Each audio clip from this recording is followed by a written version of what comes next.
Welcome छ है त सबैजनालाई। आज चाहिँ हामी यस्तो यो त्यो चाहिँ नसोच्दा हुन्छ। नेपालमा मलाई 4000 सेट गरेर नआउनु कि इंग्लिश आउँछ मलाई, म इंग्लिश बोलेर जित्दिन सोचे जस्तो स्यालेरी त्यस्तै न। हेलो नमस्ते।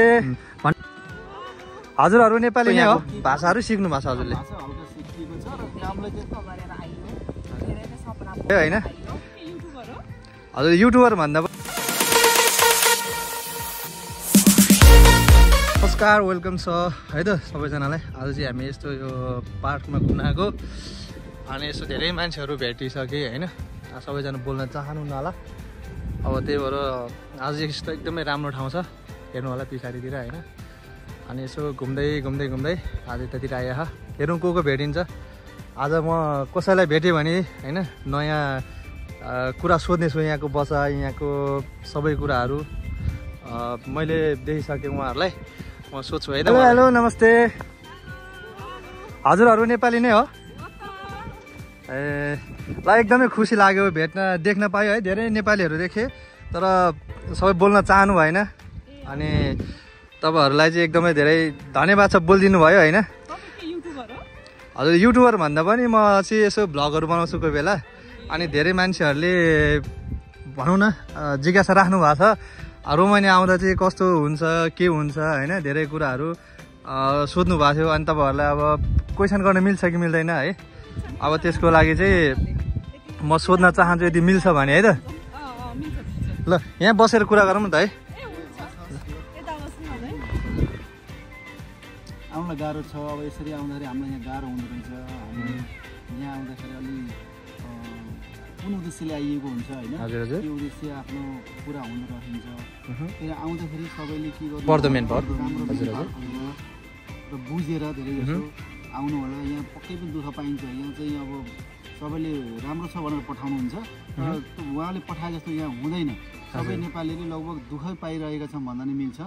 तर यो यात्रा त्यही भन्न चाहन्छु, मैले सक्सेसफुल छैन जस्तो लाग्छ मलाई। अनि मैले सोध्न चाहेको कुराहरू होइन, तपाईँको 3 वर्षको एक्सपिरियन्स होइन, तपाईँ नेपालमा भने नेपालबाट आउँदाखेरि भने जस्तो काम भयो भएन अथवा के भयो, त्यो थोरै जानकारी गराइदिनु न। होइन भने जस्तो काम त कहाँबाट हुनु नि होइन, जहाँ पठाएको थियो दलालहरूले अब त्यही नै परियो। अब कोही चाहिँ अलि होटलमा पर्नुहुन्छ, कोही फ्याक्ट्रीमा पर्नुहुन्छ होइन, कोही कन्स्ट्रक्सन लाइनकोमा पर्नु हुँदो रहेछ। म त आउँदाखेरि होटल लाइनमा परेँ। तर होटल लाइनमा परे पनि जो हामीले जानेको सिप छ, हामीले जानेको जो नेपालमा इन्डियामा जहाँ पनि काम सिकिएको छ त्यो चाहिँ हुँदो रहेछ। यहाँ यहीँको खाना बनाउनु पर्ने, यहीँको हर चिज गर्नुपर्ने गाह्रो हुँदो रहेछ। सर्वप्रथम त भाषा जानिँदो रहेछ, अति नै दुःख हुँदो रहेछ। अहिले अलिअलि फरक छ, हामीलाई 2 साल भए पनि भाषा अब अहिले चाहिँ धेरै थोर उहाँहरूले भनेको यहाँको भाषाहरू सिक्नु भएको छ हजुरले? भाषा हल्का सिकिएको छ र कामलाई चाहिँ दुःख छैन, अब सिकिसकिएको। हजुर सुरुमा जे भयो नि दुःख हुने रहेछ, दुःख अति हुन्छ। ओके अब आउनेहरूलाई चाहिँ राम्रोसँग बुझेर राम्रो मेन पावर भरपर्दो मेन पावरमा गएर बुझेर अगाडि पैसा नफसाउनु भन्न चाहनुहुन्छ तपाईँ भयो। र म दिदी बढी जान चाहन्छु है। अब नमस्कार छ दिदीलाई पनि। अब हजुरको चाहिँ हजुर कति भयो आउनुभएको? हजुर अनि अब हजुरको 2 महिनाको एक्सपिरियन्स कस्तो भयो, आउँदा कस्तो भयो र अहिले कहाँ बसिरहनु भएको छ, कुन ठाउँमा बसिरहनु भएछ, कुन मेन पावरबाट आउनुभयो, कति तिर्नु भयो होइन, हजुरको सबै भनिदिनु है त। नेपालबाट आउनु हुनेलाई चाहिँ होइन इन्फर्मेसन हुन्छ नि त होइन, त्यही भएर मैले यो भिडियो लिइरहेछु है त। ल भनिदिनु होला तपाईँको एक्सपिरियन्स कस्तो भयो। नाम चाहिँ नखोला उहाँले भने जस्तै। हजुर पावरको होइन, हुन चाहिँ म पनि काठमाडौँबाट एप्लाई गरेर आएको। आउने बेला चाहिँ धेरै नै दुःख गरेर आइयो, धेरै नै सपना बोकेर आइयो। म चाहिँ सबै दाजुभाइहरूलाई चाहिँ के भन्छु भने सपना चाहिँ बोकेर आउनु तर यो पुरा हुन्छ भन्ने चाहिँ नसोच्नु। यहाँनिर सपना चाहिँ जस्तो ठुलो हुँदो रहेछ। मेरो चाहिँ तपाईँलाई त्यस्तो गाह्रो चाहिँ नभन्नु मलाई, किनभने मैले पार्लरमा एप्लाई गरेको थिएँ, पाउनु चाहिँ पार्लरमै पाएँ। तर पनि दुःख चाहिँ हुँदो रहेछ र माथि लाग्दैछ। अनि यही हो, सपना पुरा हुँदैन तर नआउनु चाहिँ भन्दिनँ। अब सबैको समस्या त अब पैसा कमाउने त सबैलाई सपना ठुलो हुन्छ, यो देशमा जान पाए त अब राम्रो हुन्थ्यो कि होइन। अब धेरै मान्छेहरू छ नि त आउन चाहनुहुन्छ, कति पैसा तिरेर आउँदा ठिक हुन्छ तपाईँको विचारमा तपाईँको सोचाइमा तपाईँ आउनुभयो भर्खरै होइन सबै कुराहरू त तपाईँलाई थाहा नहोला होइन यहाँ के सिकेर आउँदा चाहिँ राम्रो हुने रहेछ हजुरको विचारमा सिकाइ त तपाईँलाई यहाँ जे सिके पनि उहाँको तपाईँलाई सिक्या काम लाग्ने होइन र तिर्नु पर्दाखेरि तपाईँ 5 देखि 6 चाहिँ नतिर्नु होला बेसी किनभने त्योभन्दा धेरै यो 5 देखि 6 पनि धेरै लाग्ने भयो क्या यहाँ त्यत्रो चाहिँ लाग्दैन र तपाईँले ल्याएको ऋण तिर्नको लागि 3-4 वर्षै लाग्छ यहाँको छैन कमाइ त्यस्तो भनेपछि हजुर यहाँ रोमानिया आएर ठुलो सपना बोकेर आउनु भएको थियो तर सोचे जस्तो भएन सपना त ठुलै बोकेको थियो हजुर पुरा नहुने रहेछ ओके सक्नुहुन्छ भने नेपालमा व्यापार गर्नु अब सकिँदैन भने एकचोटि आउनु घुम्नु जानु होइन घुम्नु जानु दुःख पाउनु सुख पाउनु अब अरू ठाउँ जानुभन्दा यहाँ अलिकति ठिकै होला घण्टा काम हुन्छ हुँदैन कुनै कम्पनीमा नि हुँदैन ल भनेपछि नेपालबाट आउनेहरूलाई कसैले 8 घण्टा ड्युटीमा गएर 8 घण्टा ड्युटी मात्रै हुन्छ तपाईँको भनेर भन्यो भने त्यो एक्ज्याक्ट हुँदैन 12 घण्टा गर्नै पर्छ तपाईँहरूले 8 घण्टा ड्युटी हुन्छ 5 घण्टा एक्स्ट्रा गर्नु भनेको थियो तर छैन अनि के अरे विकली 2 दिन छुट्टी भने त्यो पनि फेक नै हुन्छ तपाईँ यदि पुरानो हुँदै जानुभयो भने चाहिँ हप्ताको 2 दिन छुट्टी पाउनुहुन्छ तर त्यो फर्स्टमै स्टार्टिङमा 2 दिन छ भने आउँदा हुन्छ भोलिको भविष्य के देख्नु भएको छ हजुरले भविष्य चाहिँ छ है यहाँबाट अनि सबैजनाले क्वेसन गर्नुहुन्छ होइन यहाँबाट म यहाँ छिर्ने बित्तिकै अर्को ठाउँमा जान्छु होइन अब गइहाल्छु त्यहाँ छिर्न मात्रै पाए हुन्थ्यो भन्ने पनि धेरैको जिज्ञासा छ क्या आत्तिनु हो जस्तो अब हाम्रो पनि त नेपालमा गर्दाखेरि तपाईँलाई स्टार्टिङ स्यालेरी भनेको 10,000 हुन्छ तर तपाईँ लामो समय बस्नुभयो भने 30,000 40,000 50,000 पुग्छ नि त्यस्तो यहाँ आत्तिनु चाहिँ भएन एउटा कम्पनीमा बस्नु आरामले बस्नु पछि फ्युचर चाहिँ छ तपाईँको सल्लाहलाई चाहिँ होइन एकदमै धन्यवाद अब आउनेहरूलाई चाहिँ होइन दुबई कतार भन्दा त यहाँ धेरै राम्रो छ अनि साँच्चै मैले एउटा कुरा सोध्नु भए अनि हजुरले नेपालमा कति स्यालेरी तोकेर आउनु भएको थियो यहाँ कति स्यालेरी पाइरहनु भएछ तपाईँ खुसी हुनुहुन्छ कि हुनुहुन्न त्यो कुरामा चाहिँ त्यो चाहिँ नसोच्दा हुन्छ नेपालमा मलाई 4,700 भनेर भनेको थियो हजुर यहाँ 4,700 त नदिँदो रहेछ सबै कम्पनी एउटै हुन्छ कि स्यालेरी फिक्स गर्दो रहेछ होइन 4,700 भन्नु नि हजुरलाई त्यसको खास के हुन्छ 0.5% काट्दो रहेछ के यहाँ ट्याक्सको हाफ ठ्याक्क हामीलाई हुँदा कति भयो त हामीलाई होइन धेरै पाएको हामीले 2,500 2,600 यस्तै मिल्छ अब त जति हामीले लगानी गरेर आइएको छ त्यो लगानीको त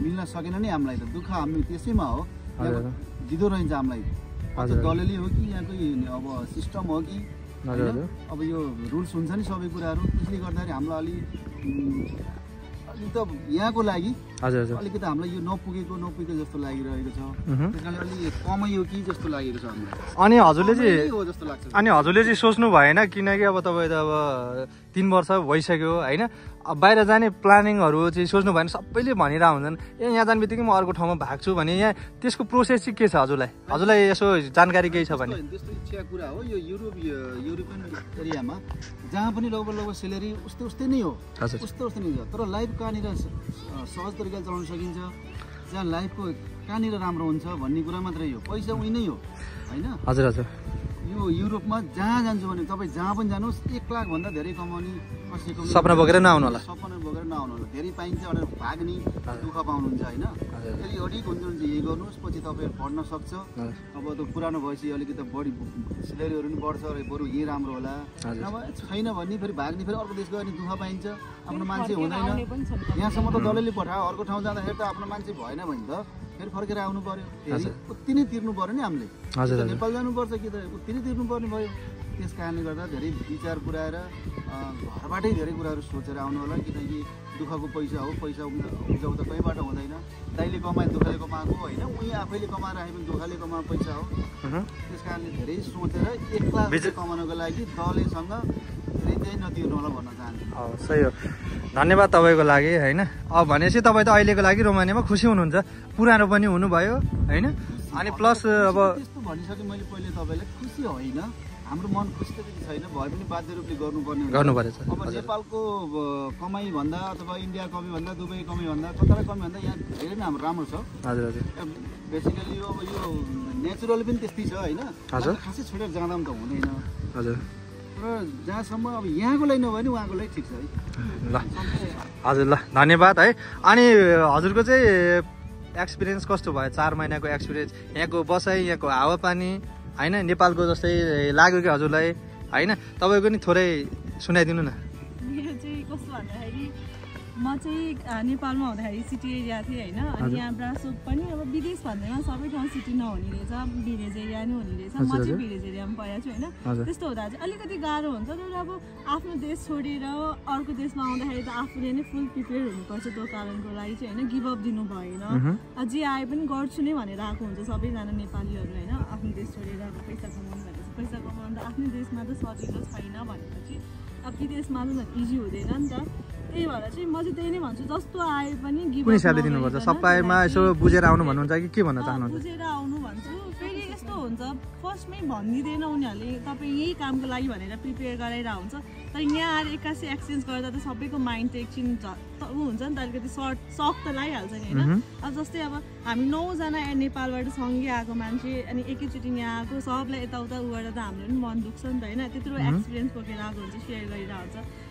अनि त्यही हो, सबजना चाहिँ अब आउनु नै हुन्छ भने कोही पनि सँगै हुँदैन, सँगै हुन्छु भनेर नि नआउनु, त्यो सोच्नु नगर्नु। अब मेन पावरबाट आयो भने चाहिँ त्यस्तो हुन्छ होला, तर म मेन पावरबाट नआएको भएर चाहिँ मेरो चाहिँ एजेन्सीहरूको थ्रुबाट आएको भएर चाहिँ मेरो चाहिँ डिफ्रेन्स है भोगाइ। कस्टहरू कति लाग्यो हजुरको? मेरो 6 लाग्यो। 6 लाग्यो भनेपछि सबैको छुट्टा छुट्टै छ है हजुरहरूको। हजुर छुट्टै तिरिरहनु भयो, तपाईँ छुट्टै तिरिरहनु भयो, तपाईँ छिट्टै तिरिरहनु, म पनि फेरि छुट्टै तिरेर आएँ फेरि है।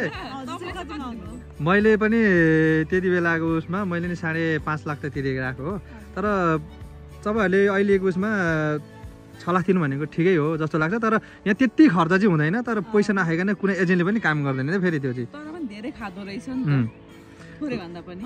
तर धेरै खानु भएन ठिकै हिसाबले। अब आउनेहरूलाई चाहिँ ट्याक्स पनि काट्दो रहेछ, त्यो चाहिँ तपाईँहरूकै स्यालेरीबाट काट्दो रहेछ। त्यो चाहिँ प्रिपेयर भएर आउनु, किनभने अब हामीलाई पनि 4700 भनेर भनेको होइन, त्यो भन्दाखेरि त हामीलाई पनि 2-3 लाख आहा कति कमाउँछु भन्ने हुन्छ, त्यो चाहिँ होइन। त्यसबाट नै ट्याक्स काट्छ है। त्यसमा चाहिँ त्यो मान्छेले रङ इन्फर्मेसन दिन्छ, कसैले चाहिँ त्यत्तिकै मैले युरोपमा 2 लाख कमाइरहेको छु भनेर त्यो चाहिँ सबै फेक हो कि कमाउनेले पनि कमाइरहेको होला, तर ओभर टाइम गरेर हुन्छ कि के गरेर कम्पनी राम्रो पऱ्यो भने सबैको आफ्नो भोगाइ हो।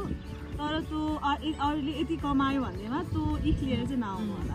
अनि मैले एउटा कुरा सोध्न चाहेँ, अब तपाईँ रोमानियामा आउनुभयो होइन, अब अरू ठाउँमाहरूमा जस्तो त हुँदैन होइन। अनि तपाईँले एउटा कम्पनीमा काम गरेर चाहिँ अनि म त्यो कम्पनीलाई भनेर अरू कम्पनीमा गएर भनौँ न अब पार्ट टाइम गर्छु भन्ने चाहिँ पाउँछ कि पाउँदैन? पाउन त पाउँ, कम्पनी बाहेक कम्पनीले पाउनु त पाउला, तर समय नै हुँदैन। समय पनि हुँदैन, तर लिगल्ली पाउँदैन होला सायद मेरो विचारमा पनि। एक त अब सिटीतिर चाहिँ पाउँछ होला, फेरि आउट अफ सिटी हुनु छ भने चाहिँ नसोच्दा नि हुन्छ। तर लिगल्ली पाएन, इलिगल्ली पाइयो। त्यो लुकाछुपी गऱ्यो भने त झन् त्यतिकै फस्ने काम गर्नु, त्यो भन्दा त त्योभन्दा बरु थोरैमा हुने रमाउने। आफ्नै कम्पनीमा ओटी गर्दा भयो ओभरटाइम। ओके, दिनको 12 घण्टा त त्यसै काम गरिदिन्छ, त्योभन्दा बेसी रहेछ कि मेरो हामी जो होटलमा गरिन्छ हजुर हजुर त्यहाँको कुरा गर्नु पर्दाखेरि त्यही नि 8 घण्टा भनेर त पठायो, तर दिनमा चाहिँ 16 घण्टा काम गर्नुपर्छ, अर्को दिन सुत्नुपर्छ भनेपछि एक दिन छुट्टी एक दिन काम। मिल्यो महिनामा 15 दिन काम गर्नु पर्यो भनेपछि तपाईँको त अनि गजब रहेछ त त्यो। गजब त छुट्टीमा गर्नु पर्यो हजुरले? भोलिको त एक दिनमा गराउँछन् हैन। भनेपछि तपाईँको त धेरै राम्रो रहेछ नि त। एक दिन काम मजाले जति गरे पनि होइन, जति अलिकति मजाले भनौँ न, जति नै थकाइ लागे पनि अर्को दिन त सुत्न पाउनु हुने रहेछ नि त। यो चाहिँ ठिक छ भनेपछि राम्रै छ तपाईँको, चित्त बुझ्ने नै छ। अहिले सुरुमा त गाह्रो भयो होला 15-16 घन्टा ड्युटी गर्दाखेरि होइन, तर अहिलेको लागि चाहिँ राम्रै छ। अहिले हेबिट बन्यो, आनन्द पनि आउँदो रहेछ अर्को दिन सुत्दाखेरि, घर बानी पनि हुनुभयो होला, गर्नलाई पनि ठिक समय पनि मिल्यो होइन। त्यो हुनाले ठिकै जस्तो लाग्छ। तर त्यो डेली गर्ने भने त थकाइ पनि लाग्दो रहेछ, अति नै हुन्छ कि यहाँ काम। त्यस्तो काम होइन कि यो सोचेर नआउनुको लागि थोरै काम गराउँदै गराउँदैन गराउँदैन होइन। जस्तै मलाई आज हामीलाई 16 घण्टा गरायो नि, यो सोच्नु कि 32 घण्टा गरायो कि उसले काम। 32 घण्टा काम गरेर सुति जस्तै हो, कच्चा कुच्चकै हुन्छ क्या शरीर। अनि भनेपछि हजुर कति घण्टा गर्नु पर्यो? हाम्रो त भन्छ 10 भन्छ, तर 12 घण्टा 12 घण्टा लाग्छ है। अनि हजुर काम गर्न सक्नुहुन्छ त त्यसरी? सक्नै पर्यो, त्यत्रो दिन बोकेर आइएको छ। ए भनेपछि हजुर होटलमा हुनुभयो? हजुर चाहिँ म पार्लर, हजुर पार्लर ब्युटिसियन, अनि उहाँ चाहिँ म होटलमा। भनेपछि आउँदाखेरि अब यहाँको काम गराइले गर्दाखेरि यतिको काम हाम्रो नेपालमा पनि राज्यले व्यवस्था मिलाउन सक्थ्यो भने कहाँसम्म हुन्थ्यो होला आउनु पर्दैन थियो कमी छ होइन यो राज्यले नै एउटा लाग्छ कि मलाई त यो राज्यले नै सेटिङ मिलाएको कामहरू हो सबै हजुर हजुर अब हामी 5-6 लाख तिर्नु भनेको यहाँ होइन पहिला तिर्यो है अहिले त धेरै लिँदैन अरे तर यो राज्यले अलिकति धेरै नै हामीहरूलाई शोषण गर्ने लागेको छ हामीलाई हजुर हजुर न पठाएको त छ तर कहाँ पठाएको छ त ग्यारेन्टी त लिएको छैन नि जस्तै अब तपाईँ हामीलाई चाहिँ उताबाट आउँदाखेरि 550 युरो भनेर तोकेर आइयो यहाँ हजुर हजुर 2 वर्ष पहिला 550 युरो त होइन रहेछ नि त हजुर हजुर होइन अब युरो त्यति भनेको अहिले हामीलाई कति दिन्छ त यहाँको 2 वर्ष भयो 2500-2600 बल्ल बल्ल भइरहेको छ क्या हजुर हजुर त्यो त भएन 2 सालमा त भनेपछि अब धेरै सपना बोकेर नआउनु होला रोमानियामा चाहिँ सपना त नबोक्नु होला सपना बोक्नु होला हजुर तर मिडियम खालको तर सबैलाई एउटै हुन्छ भने छैन कम्पनी फरक हुन सक्छ हल्का फुल्का कोबाट मिल्नेलाई भयो भने राम्रो पनि छ दुःख गर्न सक्नेलाई है अलि सङ्घर्ष गर्न सक्नेलाई हजुर हजुर बाँकी त्यस्तो सङ्घर्ष यहाँ दिनेवाला नि छैनन् है यहाँ अब एउटा काम एकजना काम दुईजना काम एकजनाले गर्नुपर्ने काम हो कि त्यस्तो त कहाँ छ र यहाँ आउँदै हुनुहुन्छ भने चाहिँ त्यो हुन्छ नि माइन्ड सेट गरेर नआउनु कि इङ्ग्लिस आउँछ मलाई म इङ्ग्लिस बोलेर जित्दिन्छु यस्तो उस्तो भनेर त्यो हुँदै हुँदैन यहाँको इङ्ग्लिस चाहिने चाहिँ इम्पोर्टेन्ट चाहिँ छ इम्पोर्टेन्स छ तर यहाँ छैन कि जति किनभने हामी नेप्लिजहरूले जति इम्पोर्टेन्स इङ्ग्लिसलाई दिन्छ नि यहाँको मान्छेले दिँदैन दिँदैन जस्तो हाम्रो इङ्ग्लिस बोल्यो उनीहरूले बुझ्दैन त्यही भएर चाहिँ सकेसम्म हजुरहरू फुल्ली रोमानिया आउने प्रिपेयर गर्दै हुनुहुन्छ भने चाहिँ ल्याङ्ग्वेज सिकेर आउनु भन्छु म चाहिँ ल्याङ्ग्वेज सिकेर आयो भने आफूले भने जस्तो जे भयो नि अलिकति सपोर्ट हुन्छ अलिकति बुझ्ने अलिकति पायो भने आफूलाई नि त्यो अलिक स्ट्रङ फिलिङ आउँछ कामको लागि केही कुरा भने हिन्ट आउँछ एक त ल्याङ्ग्वेज बुझेन भने धेरै गाह्रो हुन्छ अब त्यो ल्याइदियो भन्दा नबुझ्ला झन् रिसाउँछ सबैजनाले इङ्ग्लिस बोल्दैन सबैजना इङ्ग्लिस बोल्दैन अब नेपालमा हुने मान्छेहरूलाई आउन चाहनुहुने मान्छेहरूलाई होइन मैले इन्फर्मेसनको लागि यो भिडियो बनाइरहेको छु है तर त्यस्तो आज म पनि यसो छुट्टीको दिन यस्तो जम्नु त भनेर घुम्न आएको होइन त्यो भएर हजुरहरूलाई ठ्याक्कै देखेँ धेरै मान्छेहरू देखेँ तर देखेर चाहिँ मैले एउटा भिडियो बनाएँ होइन त्यसको लागि अब केही फरक त पर्दैन नि हजुरहरूलाई म अब यो इन्फर्मेसनको अब नेपालमा हुने सबैजनालाई चाहिँ यो इन्फर्मेसन होस् भनेर मैले भिडियो बनाएको छु यो म थोरै यसो कोही बेला भ्लगहरू बनाउँछु है त्यसमा म हाल्न सक्छु नि हो हस् ल thank you so much for time है अब सबैजनाले हेर्नुभयो होला होइन अब राम्रोसँग सबैजनाले सेयर गर्नु होला रोमानियामा हुनेहरू होइन के छ कसो छ अब होइन बस्नको लागि हावापानीहरू एकदमै राम्रो छ आज चाहिँ म यतातिर घुम्न आएको भएर चाहिँ अब उहाँहरूलाई ठ्याक्कै भेटेको भएर चाहिँ भिडियो बनाएँ कसैले पनि नसोच्नु होला उहाँहरूको पनि छुट्टीको दिन सधैँभरि छुट्टी हुँदैन छुट्टीको दिन अब यसो घुम्न बाहिर यसो यो भनौँ न हावा चिसो हावा खान जाउँ भन्ने हुन्छ राम्रो ठाउँमा गएर आनन्द लिउँ भन्ने हुन्छ अब डेली काम गर्दा गर्दै होइन त्यही भएर उहाँहरूलाई भेटेको भएर मैले यसो इन्फर्मेसनको लागि एउटा भिडियो बनाएको छु सबैजनाले हेरेर सेयर गरेर सब्सक्राइब गरेर लाइक कमेन्ट सबै गर्नु होला सबैजनालाई यो सेयर गरेर सबै ठाउँमा पुर्याइदिनु